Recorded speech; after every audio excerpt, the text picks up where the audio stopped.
Coachérien, coachérienne, bienvenue dans cette vidéo tuto. On va parler aujourd'hui de Blackwell. On va voir à quoi ça sert, ce que ça permet d'obtenir. On va voir un petit peu aussi ce qu'il faut savoir, retenir, quels sont les risques éventuels.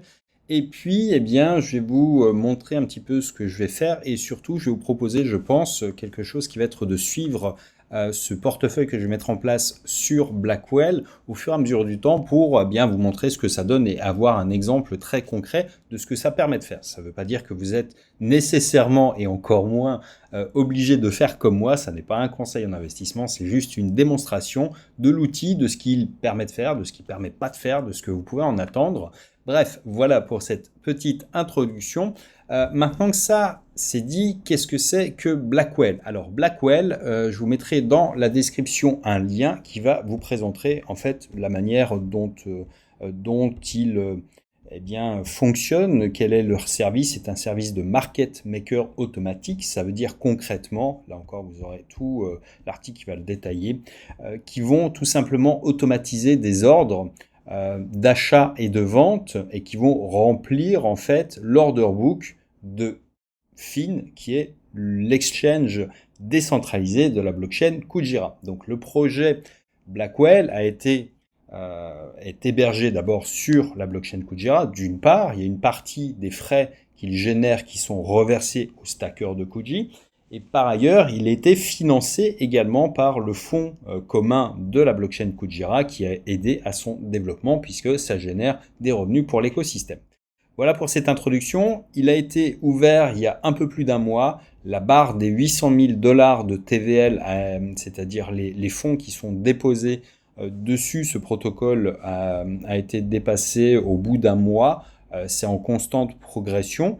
Maintenant, évidemment, il va falloir que de nouvelles personnes arrivent dans l'écosystème pour que ça fasse grimper tout ça. Mais encore une fois, c'est quelque chose qui suit son cours et qui est plutôt prometteur.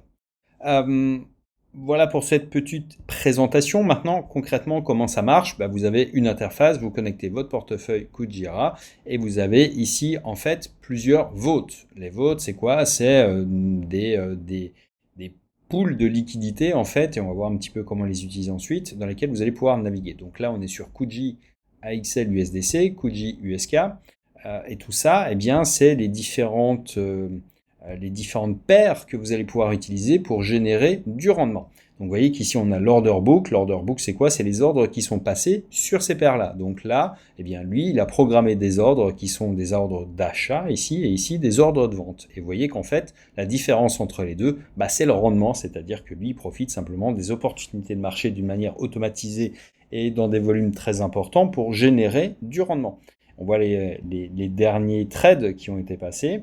Et vous avez de cette manière-là, en fait, tout ce que vous avez besoin de savoir. Donc là, on a le profit sur 24 heures, la PY sur 7 jours. La PY sur 7 jours, c'est une extrapolation, si je ne dis pas de bêtises. La PY sur 30 jours, non, je dis peut-être... Ouais, c'est une extrapolation, en fait, qui est basée sur la moyenne des 7 derniers jours. Donc en gros, si ce qui s'est fait sur les 7 derniers jours... se poursuit au même rythme sur un an, ça donnerait un rendement annualisé de 29,7%, ou là, si ce qu'il s'est passé sur les 30 derniers jours se maintient, ça donnerait un rendement annualisé de 29,85%. C'est pour ça qu'en fait, il n'y a pas vraiment beaucoup de différence. Vous voyez le volume en fait qui est déposé, là on a 600 000 $ qui sont déposés, et quand on va déposer des fonds, en fait, pour les faire travailler, on va toujours déposer une paire, c'est-à-dire qu'on va déposer, par exemple là j'ai 97 AXL USDC, si je les dépose, il dépose le max, donc il va mettre 92 Kuji et 97 AXL USDC. Ce qui veut dire qu'en fait il va respecter cette proportion et ensuite faire travailler ça. On a ici un outil qui permet de faire des swaps si vous manquez de liquidité pour alimenter une paire. Vous avez ici votre dashboard et là c'est la section validateur, donc ils sont également validateurs sur la blockchain Kuji et là encore je crois qu'ils non je dis pas ils n'ont pas prévu de choses particulières pour l'instant, mais peut-être qu'il y aura effectivement un avantage à stacker avec eux. Bref, c'est une manière de les encourager aussi. Donc si on revient sur notre dashboard, vous voyez qu'en fait j'ai plusieurs paires moi qui ont été déposées et on voit les APY. Alors les APY, encore une fois, c'est un rendement annuel composé. Ça veut dire que Évidemment, en un mois, c'est pas 60% qui a été généré en rendement, c'est simplement une extrapolation annualisée du rendement qui s'est fait sur le mois qui vient de s'écouler. On voit également, et c'est quelque chose qui bouge en temps réel, c'est-à-dire que à chaque fois qu'il y a un trade, il va y avoir peut-être un petit peu moins de Kuji ici, un peu plus d'atomes, et il va y avoir un rendement qui va bouger. Atom USK, pareil, enfin bref, vous avez compris l'idée. Donc on a l'APY, donc le rendement annuel composé. Là, vous avez la liquidité qui est déposée, c'est-à-dire la totalité des fonds. Les bonded tokens, c'est ce qui correspond à votre dépôt.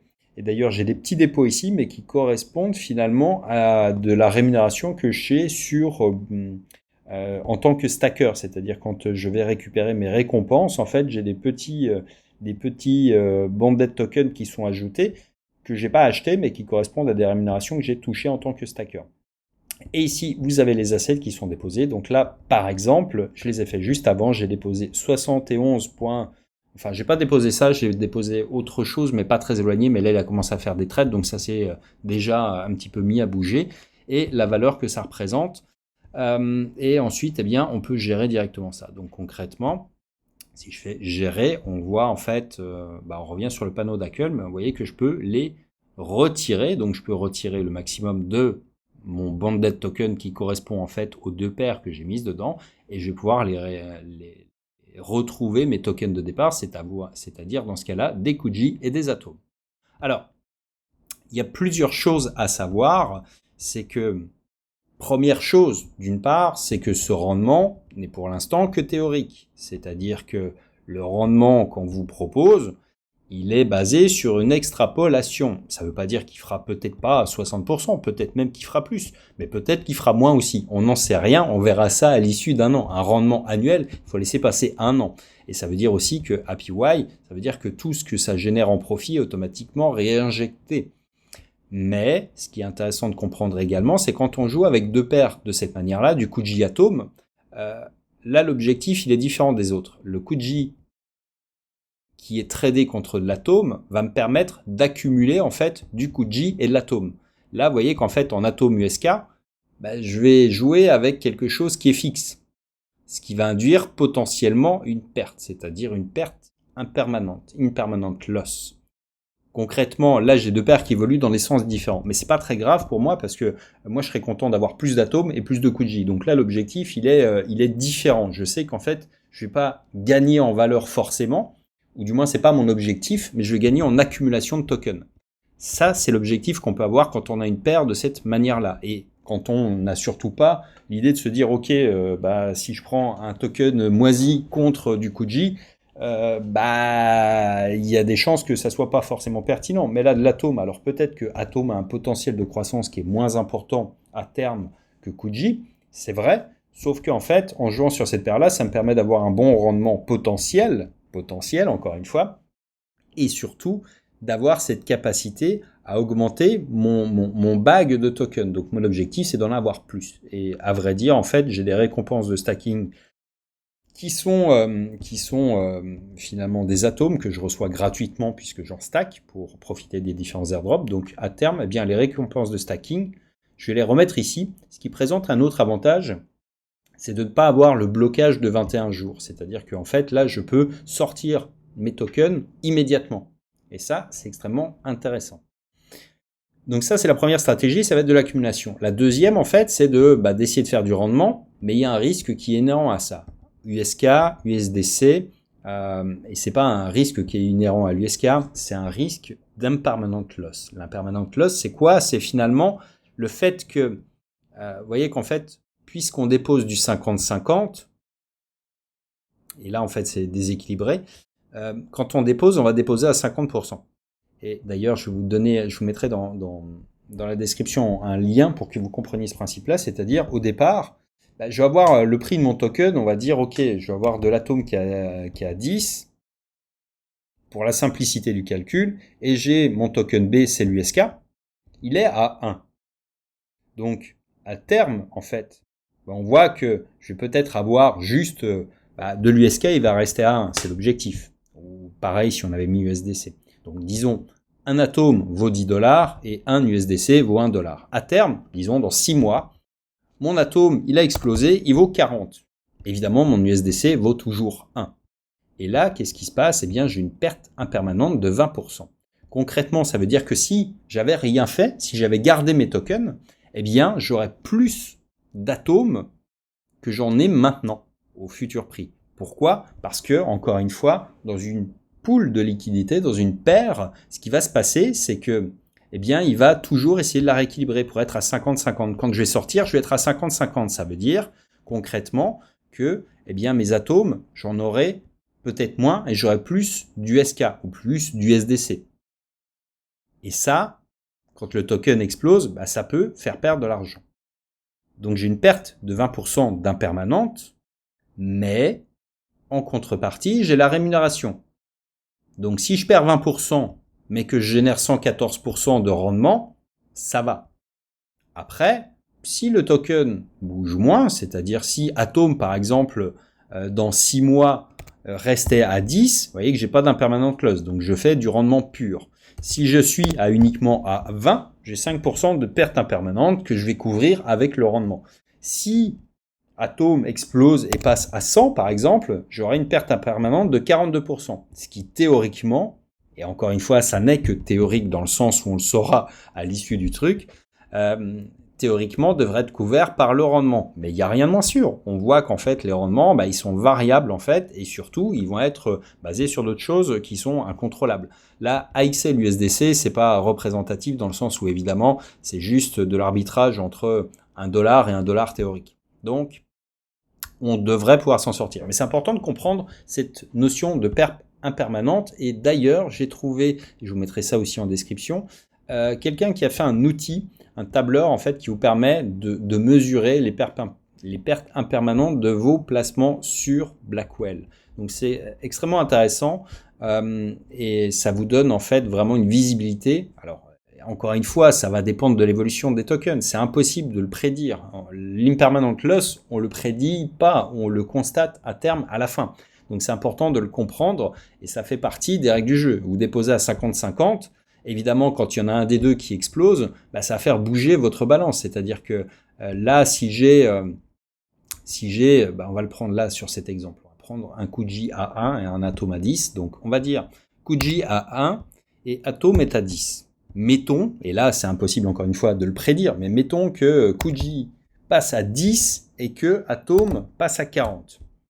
Eh bien, ça veut dire que j'aurai automatiquement, il y aura une partie de mes Kuji qui seront revendus pour avoir plus d'atomes et ça fait que je perds des Kuji puisque eux progressent plus vite, ils font un x10, là où en fait mon token 2 qui est Atom ne fait qu'un x4. Dans ce cas de figure-là, je perds quand même 9,65. Mais là, j'ai envie de dire, c'est pas très grave parce que effectivement, on est sur un APY qui devrait largement le couvrir. Donc pour moi, c'est pas, et encore une fois, j'insiste sur cette partie-là, c'est impossible de le prédire, mais ça fait partie des risques qui font partie du jeu quand on a des pools de liquidité. C'est pas inhérent à Blackwell, c'est inhérent quand on met des pools de liquidité, quelles qu'elles soient en place. C'est-à-dire que ça marche pareil quand on vous propose 10% de rendement sur une paire de tokens qui est incontrôlable. C'est plus facile à maîtriser quand on est sur déjà de l'USK, mais c'est pas forcément toujours très intéressant. Si, vous voyez que 100%, mais si Atom double de prix, c'est plus intéressant de garder ces atomes plutôt que d'essayer de prendre 100%, mais avec le risque de perdre finalement la capacité à les revendre au moment où vous voulez, enfin bref. Donc vous voyez qu'il y a quand même cette notion-là à comprendre et à maîtriser. Maintenant que ça c'est dit, je vais vous dire pourquoi moi je l'utilise et à quoi ça sert. Et encore une fois, ça n'est pas un conseil en investissement, ça ne veut pas dire que vous devez faire ce que je fais. Moi je le fais et encore une fois, je ne mets pas tout mon argent dedans. Je mets pour l'instant des récompenses de stacking dedans, c'est-à-dire que je vais déposer en fait des Kuji qu'on me donne gratuitement parce que je suis stacker et je vais déposer dedans des atomes que je reçois gratuitement parce que je suis stacker d'atomes et ça me permet effectivement de faire travailler mes récompenses de stacking en plus et d'accumuler encore plus. Bon bref, voilà. Mais ça, c'est mes objectifs, ça ne doit pas être forcément ni nécessairement les vôtres, encore une fois.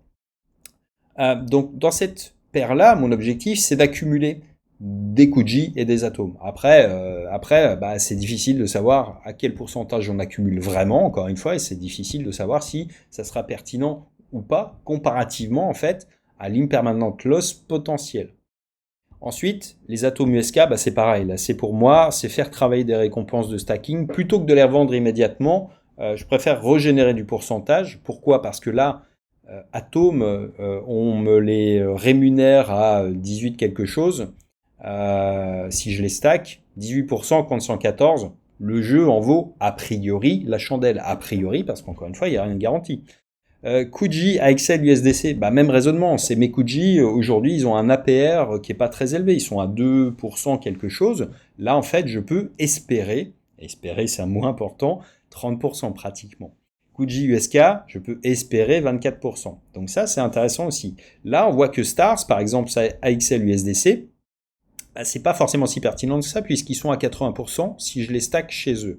Sauf que, l'avantage ici, c'est que je peux les débloquer plus vite si le token explose. Je vais pouvoir les débloquer beaucoup plus vite et donc pouvoir les revendre plus vite. Là où en fait, si je les stack sur Stars, je vais être obligé d'attendre 21 jours pour pouvoir les débloquer et donc finalement les récupérer. Donc c'est voilà les 3 points stratégiques pour moi. Encore une fois, c'est ma vision des choses, ça ne veut pas dire que c'est nécessairement celle que vous devez avoir. Mes objectifs, c'est cela. Mais je stack prioritairement, moi, déjà, des stars sur stars, des atomes sur atomes et des Kuji chez Kuji. Donc, c'est encore une fois des stratégies qui sont complémentaires. On va voir ensemble maintenant comment est-ce qu'on fait un dépôt concrètement. Donc là, des stars AXL USDC. Alors, évidemment, il faut avoir envoyé vos stars si vous voulez le faire directement sur Kuji, ou si vous n'en avez pas, vous pouvez les swapper et en avoir, par exemple, hop, ici, voilà, vous pouvez swapper si vous avez des AXL USDC, hop, vous swappez vos AXL USDC en stars. Alors ça, c'est une autre stratégie finalement que j'ai oublié d'évoquer, c'est de dire, le token, je m'en fous, je vise que la rémunération. Puisque la rémunération est bonne, mon objectif, c'est pas d'accumuler du stars, c'est d'accumuler de l'USDC. Et dans ce cas de figure-là, on va chercher un APY qui est important, et on va espérer qu'il se maintienne et faire travailler finalement ces USDC à 88%.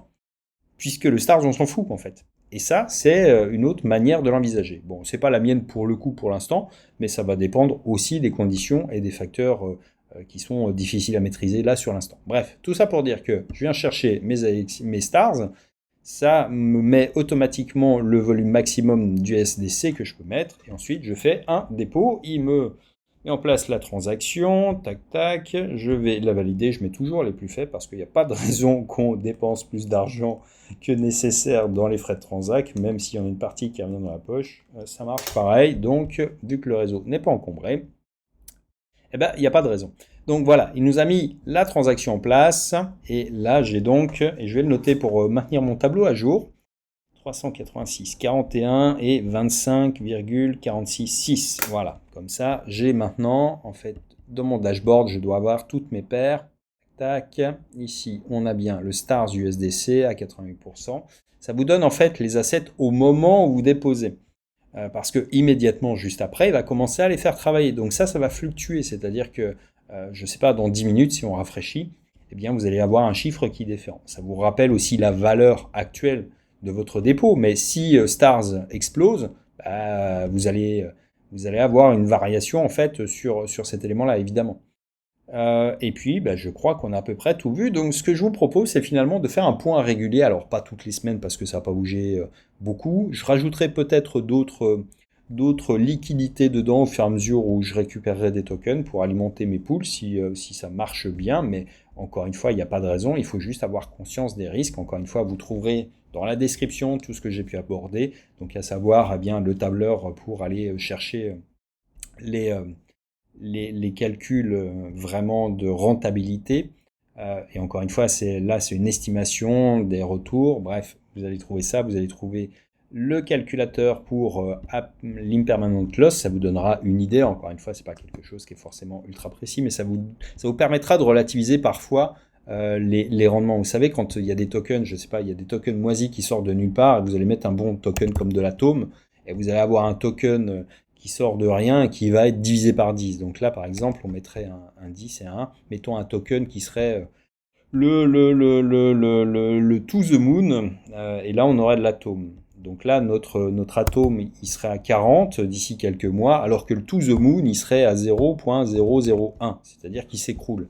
Vous voyez qu'en fait, Dans ce cas de figure-là, vous avez une impermanent loss de 96%. Parce que vous allez en fait devoir digérer la perte de ce token-là. Et c'est évidemment quelque chose qui explique pourquoi on vous propose parfois des rémunérations à 200, 500, 1000% parfois en DeFi sur des tokens qui sortent de nulle part. Et en plus, les rémunérations sont souvent payées dans le token de référence. Donc quand vous faites votre calcul, vous regardez le truc, vous dites à 1, ok, si le token il a 1, mais non seulement vous perdez votre capital de départ, mais au-delà de ça, vous allez également avoir des récompenses qui ne servent à rien parce qu'elles ne rapportent plus rien en fait. Donc votre capital de départ s'effondre, vous perdez 96% de votre capital de départ. Certes, vous touchez toujours vos 1000%, mais 1000% qui valent des cacahuètes. Et c'est ça en fait le problème, c'est qu'on ne mesure pas assez quand on ne regarde pas complètement comment tout ça fonctionne dans les coulisses. Donc faites attention à cette notion-là, encore une fois, faites toujours attention quand il s'agit d'argent, c'est des investissements, donc tout ça est toujours risqué. Il y a un risque aussi sur le protocole en lui-même, c'est-à-dire qu'ils peuvent très bien être hackés, alors leurs smart contracts ont été audités, la sécurité a été auditée aussi par l'équipe de Kujira et assurée aussi par l'équipe de Kujira, mais après tout, il y a des hackers qui font des braquages tous les jours sur des protocoles, donc il n'y a pas d'exception particulière en matière de précaution, j'entends, à avoir. Ça veut dire ne mettez pas tout votre argent dessus, ne mettez pas votre argent non plus sur celui qui paye le plus, sans avoir conscience en fait des risques que ça engendre, c'est-à-dire que oui, c'est un APY qui a l'air sexy sur le principe, sauf qu'il n'est que projeté. Il est projeté et encore une fois, il peut être finalement assez vite mangé par les pertes impermanentes, c'est-à-dire que on a encore une fois notre atome contre le dollar, notre atome s'il passe à 100 et notre dollar toujours à 1, bon on perd 42 si atomes. Bon, on devrait pouvoir s'en sortir tant que, en fait, vous voyez, il y a quand même 42%. 42%, est-ce que oui ou non ils vont les tenir? La question se pose. Donc, encore une fois, c'est pas forcément la meilleure option. Ça veut dire que c'est une option et c'est pour ça que je l'utilise aussi parce que ça me permet de jouer sur différents facteurs et de ne pas, voilà, de ne pas avoir forcément à me tracasser ou à me poser la question de quand est-ce qu'il sera plus pertinent de revendre. Parce que, à contrario, en fait, si on regarde d'ici un an, par exemple, j'ai mon atome qui vaut 10, aujourd'hui, mon USK qui vaut 1, dans un an, mon atome vaut 20, on est sur un marché un peu flat, là, pendant un an, et l'USK vaut toujours 1, vous voyez que j'ai une perte impermanente de 5%. Et les 5%, ils devraient être largement compensés par l'APY. Donc c'est ça, ça sert aussi à ne pas forcément chercher à prédire l'avenir sur cette progression potentielle, parce qu'on est toujours dans la perspective. Est-ce que, oui, bien sûr, si Kuji explose et passe à 100 et Atom passe à 40, bon, on perd un peu, mais c'est génial, c'est la fête du slip. Oui, sauf qu'on n'en sait rien, personne n'en sait jamais rien. Bref, voilà pour cette vidéo. Encore une fois, je vous proposerai sans doute dans les semaines qui viennent une petite update régulièrement pour voir à quoi ça ressemble. Et puis, si vous avez appris quelque chose, si cette vidéo vous a intéressé, n'hésitez pas à laisser un like, un commentaire, à vous abonner à la chaîne et on va se dire à très vite.